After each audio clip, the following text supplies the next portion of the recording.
السلام علیکم ورحمۃ اللہ وبرکاتہ۔ ڈیلی ون پیج کے شعبے سے آج کے پیج کا نمبر ہے 453۔ سورت صاد کا آغاز کر رہے ہیں، آیت نمبر 01 سے لے کر 16 تک۔ اعوذ باللہ من الشیطان الرجیم، بسم اللہ الرحمن الرحیم۔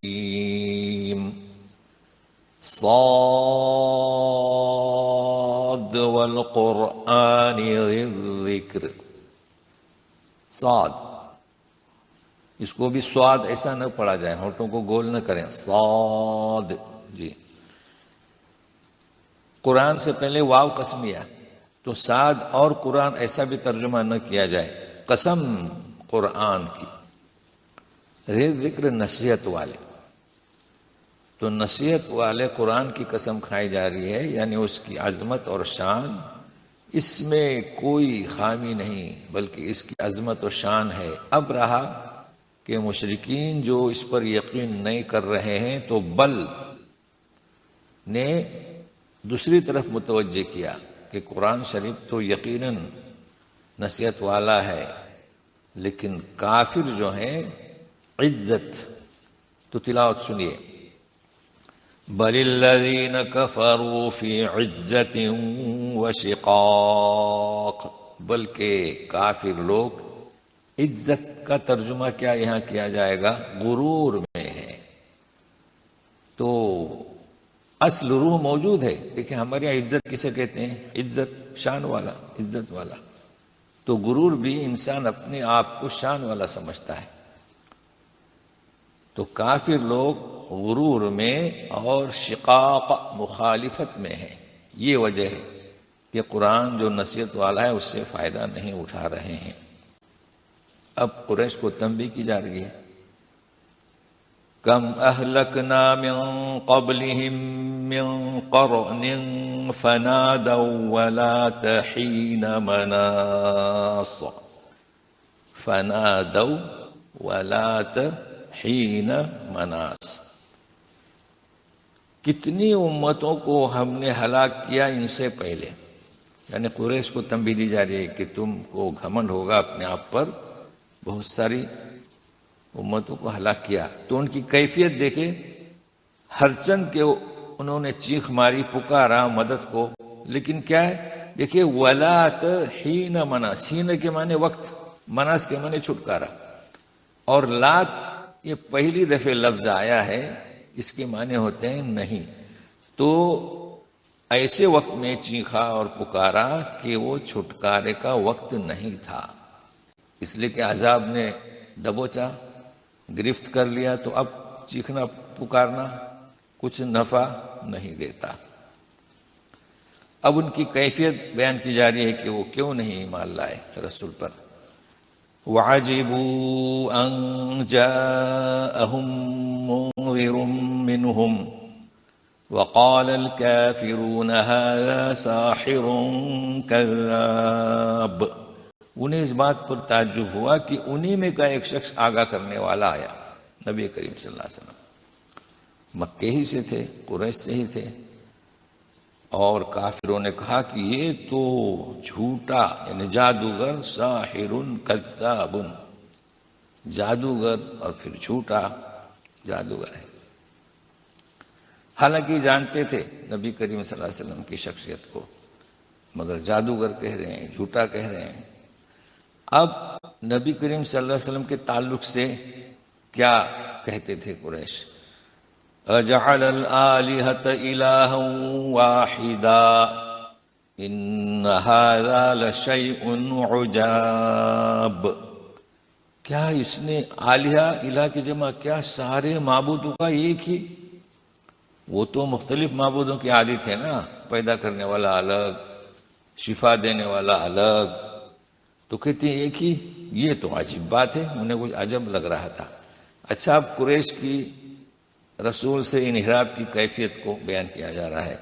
وانطلق الملأ منهم أن امشوا واصبروا على آلهتكم إن هذا لشيء يراد.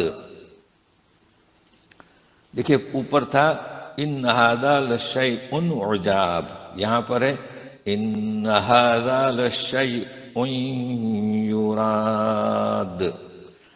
وانطلق الملأ، وہ چل پڑے نبی کریم صلی اللہ علیہ وسلم کی مجلس سے. وانطلق الملأ منہم، کیا کہتے ہوئے کہ چلو صبر کرو اپنے معبودوں پر، یہ تو کچھ اور ہی چاہتا ہے. ان ھذا لشیء یراد، اور بھی کچھ معنی کیے گئے اس کے، مگر یہ تو کچھ اور چاہتا ہے. یعنی کیا چاہتا ہے؟ اپنی عزت، اپنی سعادت، یہ ان کا کہنا تھا. پھر مزید کہتے تھے ما سمعنا بهذا في الملة الآخرة إن هذا إلا اختلاق. یہ تو ہم نے پہلی امتوں میں ایسا سنا ہی نہیں، یعنی دوسری امتوں میں. یہ تو صرف کیا ہے؟ من گھڑت باتیں ہیں، اختلاق، یعنی خود ہی گڑھ لی ہے. سب تہمتیں تھیں. مزید کہتے تھے أَأُنزِلَ عَلَيْهِ الذِّكْرُ مِن بَيْنِنَا بل هم في شك من ذكري بل لما يذوقوا عذاب. کیا اس پر ہمارے درمیان میں اسی پر ذکر اترا؟ یہ ذکر سے مراد یہ وحی. تو اب ان کا جواب دیا جا رہا ہے بل ہم، اب یہ اللہ تعالیٰ فرما رہے ہیں بل ہم فی شک من ذکری، بلکہ وہ میری جو وحی نازل ہو رہی ہے اس کے بارے میں شک میں تھے کہ اس کے نازل کرنے والا کون. بلکہ بات یہ کہ ابھی انہوں نے عذاب چکھا نہیں، اس وجہ سے وہ ایسا کہہ رہے ہیں کہ ہمارے درمیان کہ آپ صلی اللہ علیہ وسلم ہی ملے وہی نازل ہونے کے لیے. اچھا، وہی نازل ہوئی تو اللہ تعالیٰ کا ایک انعام تھا، ایک امتیازی شان کسی کو دینا، تو اس کے تعلق سے ام عندهم خزائن رحمت ربک العزیز الوہاب. کیا ان کے پاس تیرے رب کے خزانے ہیں جو عزیز ہے، غالب ہے، اور وہاب فیاض ہے، بہت عطا کرنے والا ہے. مطلب یہ جو نبوت کی نعمت ہے، یہ جو منصب ہے، وہ اس نے دیا ہے، اس اللہ نے اختیار کیا ہے نبی کریم صلی اللہ علیہ وسلم کو. تو یہ کون ہوتے ہیں؟ کیا ان کے پاس خزانہ ہے؟ اس طریقے سے استفہام انکاری. مزید ام لہم ملک السماوات والارض وما بینہما فلیرتقوا فی الاسباب. وہی استفہام انکاری. کیا آسمان و زمین اس کے درمیان میں جو کچھ ہے ان کی سلطنت ہے، ان کی ملکیت ہے؟ اگر ایسا ہے تو پھر چلو چڑھو رسیاں تان کر آسمان کی طرف. یہ کہا جا رہا ہے. قریش کے تعلق سے دیکھیے کیا کہا جا رہا ہے جند ما ہنالک مہزوم من الاحزاب. احزاب جانتے ہیں، حزب کی جمع، یعنی بہت سارے لشکر تھے.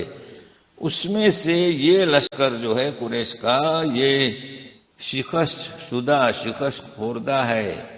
یہ کیا لشکر ہے؟ اس کے پہلے بڑے بڑے لشکر گزر چکے ہیں اور حقیقت میں شکست خوردہ ہی ہوا، شکست کھائی. اب پھر پہلے لشکروں کی قوموں کا ذکر ہو رہا ہے. كذبت قبلهم قوم نوح وعاد وفرعون ذو الاوتاد. یہ قریش کی کیا مجال ہے؟ اس کے پہلے جو قوم نوح اور عاد اور فرعون، اوتاد والا یعنی میخے والا، انہوں نے بھی جھٹلایا. تو ان کی کیا حالت ہوئی؟ تو یہ فرعون کے ساتھ اوتاد آتا ہے اس لیے کہ وہ جب کسی کو سزا دیتا تھا اس کے ہاتھوں میں پیروں میں کیلیں ٹھوکتا تھا. وَثَمُودُ وَقَوْمُ لُوطٍ وَأَصْحَابُ الْأَيْكَةِ أُولَئِكَ الْأَحْزَابُ. اور سمود اور قوم لوط اور ایکا والے، یہ بھی تو لشکر تھے.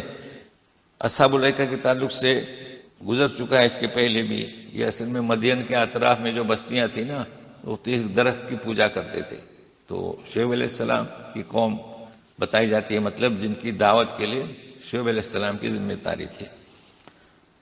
تو یہ سب احزاب تھے. قریش کا احزاب تو کیا ہے، یہ بڑے بڑے احزاب لشکر ہلاک ہو گئے. اب ان کے تعلق سے ان کل الا کذب الرسل فحق عقاب، یہ جتنے بیان کیے گئے ہیں نا، اس ساروں نے میرے رسولوں کو جھٹلایا. فحق عقاب، باقی نیچے زیر ہے. اب ترجمہ کیا کہ لوگوں نے ثابت ہوئی میری سزا. یہ میں اکثر آگاہ کرتا ہوں، یہ زیر جو ہے نا دیکھا کریں تو یوں ہے، یہ اصل میں فحق عقابی، لیکن پڑھ نہیں سکتے عقابی. ہاں، تو ثابت ہوئی ان پر میری سزا. مطلب قریش کو سب خطاب ہے کہ تم کون سے لشکر ہو، شکست خوردہ ہو. یہ بڑے بڑے لشکر جب نافرمانی کی تو میری سزا جو ہے ان پر ثابت ہوئی. اب انہی کے تعلق سے آخر یہ چاہتے کیا ہے؟ وَمَا يَنظُرُ هَؤُلَاءِ إِلَّا صَيْحَةً وَاحِدَةً وَمَا يَنظُرُ هَؤُلَاءِ إِلَّا صَيْحَةً وَاحِدَةً مَا لَهَا مِن فَوَاقٍ. وَمَا يَنظُرُ، اب یہ نفی ہے، آگے الا استثناء ہے، تو مثبت ترجمہ کریں یا نفی. مطلب یہ نہیں چاہتے مگر ایک چیخ والی آواز، یا ہے کہ یہ تو صرف ایک چیخ کی آواز کے منتظر ہے. تو یہ اسلوب کو ذہن میں رکھیں، ترجمہ آپ کے اختیار میں ہے. وَمَا يَنظُرُ هَؤُلَاءِ إِلَّا صَيْحَةً وَاحِدَةً مَا لَهَا مِن فَوَاقٍ. اب فواق کسے کہتے ہیں؟ مطلب ہے کہ یہ اسی کے انتظار میں ہے کہ ایک آواز آ جائے، چیخ، وہ کیا؟ سور. تو ما لہا من فواق، فواق کے معنی اسے پھر توقف نہیں دیا جائے گا اور نہ ڈھیل. کیا مطلب اس کا؟ کہ جب سور پھونکا جائے گا نا، تو جیسے کہ بھینس کو کوئی دودھ دھو رہا ہے یا اونٹ کا، تو جب دودھ نکالتا ہے تو پھر دودھ کم ہو جاتا ہے، تو پھر بچے کو چھوڑ دیتا ہے اس کے، تاکہ وہ دودھ پیے، پھر وہ تھن بھر جاتا ہے، پھر زبردستی اسے کھینچتا ہے. اسے کہتے ہیں فواق. اچھا مزید سنیے. وَقَالُوا رَبَّنَا عَجِّل لَّنَا قِطَّنَا قَبْلَ يَوْمِ الْحِسَابِ. جرأت دیکھیے، کہتے ہیں کہ اے ہمارے رب، حساب کے دن سے پہلے ہی ہم میں عذاب کا ٹکڑا ہمیں دے دے، یعنی جلدی کر، یوں کہہ رہے ہیں عجل لنا، جلدی دے دے ہمیں، ہمارے لیے جو عذاب گرفت کہہ رہے ہیں نا، تو حساب کے دن سے پہلے. یہ ان کی عجب جرأت ہے. تو آج اتنا ہی، مزید کل سنیں گے انشاءاللہ. والسلام علیکم ورحمۃ اللہ وبرکاتہ.